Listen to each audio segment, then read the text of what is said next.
যে আপনি একাই 100, ওখানে ধরেন আওয়ামী লীগের সংসদ সদস্যের অনেক, কিন্তু তা আমাদের চোখে পড়েনি। একজন রুমিন ফারহানা বলছেন মনে হচ্ছে যেন পুরোটাই সংসদ। তো আপনি তো এই ত্রয়োদশ জাতীয় সংসদ নির্বাচনে সেই বিএনপি আপনাকে তো নিল না, বা আপনি গেলেন না, যাই হোক সেই বিএনপিতে আপনি নাই, কিন্তু আপনি সেই সুযোগটা কি পাচ্ছেন? ওই সময় যে কথা বলার সুযোগ পেতেন, আপনাকে কি কথা বলতে দেয়া হচ্ছে? আমি খুব বিক্ষোভ দেখতে পাচ্ছি, একটু বলেন। না, আমি যদি আগের পার্লামেন্টের সাথে এই পার্লামেন্টের তুলনা করি, আমি বলবো আগের পার্লামেন্ট অনেক বেশি লিবারেল ছিল।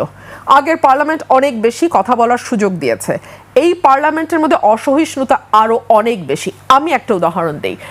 আমি যেদিন প্রথম শেখ হাসিনার পার্লামেন্টে বললাম এই সরকার অবৈধ, এবং আপনারা যারা 300 আসনে বসেছেন আপনারা বুকে হাত দিয়ে বলেন যে আপনারা জনগণের ভোটে নির্বাচিত হয়েছে, তখন ভীষণ চেঁচামেচি হয়েছে পার্লামেন্টে, খুব জোরে জোরে চেঁচামেচি হয়েছে, কিন্তু কোনো অশালীন অঙ্গভঙ্গি হয় নাই।